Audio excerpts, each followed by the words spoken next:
ನಿಮ್ಮ ತ್ವಚೆ ಹೆಂಗಾಗಿರಬೇಕು, ವೈಟ್ ಆಗಬೇಕು, ಪಿಂಪಲ್ಸು ಮತ್ತು ಪಿಗ್ಮೆಂಟೇಷನ್ ಬರಲೇಬಾರ್ದು ಅಂದರೆ ಈ ಸಿಂಪಲ್ ರೆಮಿಡಿನ ಟ್ರೈ ಮಾಡಿ. ಇದಕ್ಕೆ ಅಗಸೆ ಬೀಜ ಬೇಕಾಗತ್ತೆ. ಅಗಸೆ ಬೀಜ ನಮ್ಮ ಆರೋಗ್ಯಕ್ಕೂ ಒಳ್ಳೆಯದು, ಸೌಂದರ್ಯಕ್ಕೂ ಒಳ್ಳೆಯದು. ನಂತರ ಅಕ್ಕಿ ಬೇಕಾಗತ್ತೆ.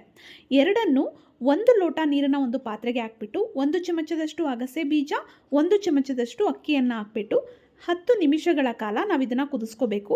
ಜೊತೆಗೆ ಇದಕ್ಕೆ ಸ್ವಲ್ಪ ಅಂದರೆ 1 ಚಮಚದಷ್ಟು ನಿಂಬೆಹಣ್ಣಿನ ರಸವನ್ನು ಕೂಡ ನಾವು ಹಾಕ್ಕೊಳ್ಬೇಕು. ನಿಂಬೆಹಣ್ಣಿನ ರಸವನ್ನು ಹಾಕೋದ್ರಿಂದ ಪಿಂಪಲ್ಸ್ ಬರೋದಿಲ್ಲ, ಸ್ಕಿನ್ನು ತುಂಬ ಸಾಫ್ಟ್ ಆಗುತ್ತೆ, ಚೆನ್ನಾಗಿರುತ್ತೆ.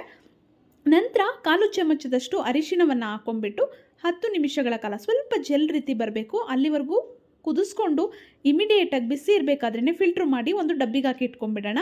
ನಂತರ ಎಷ್ಟು ಪ್ರಮಾಣದಲ್ಲಿ ಜೆಲ್ ಬೇಕೋ ಅಷ್ಟನ್ನು ತೊಗೊಂಡು ಅದಕ್ಕೆ ಅಕ್ಕಿ ಹಿಟ್ಟು ಅಥವಾ ಕಡಲೆ ಹಿಟ್ಟನ್ನು ಹಾಕಿ ಚೆನ್ನಾಗಿ ಮಿಕ್ಸ್ ಮಾಡಿ ಮುಖಕ್ಕೆ ಹಚ್ಕೊಳ್ಳೋದ್ರಿಂದ ವಾರದಲ್ಲಿ 2 ಸಲ ಬಳಸೋದ್ರಿಂದ ಸ್ಕಿನ್ನು ತುಂಬ ಬೆಳ್ಳಗಾಗತ್ತೆ.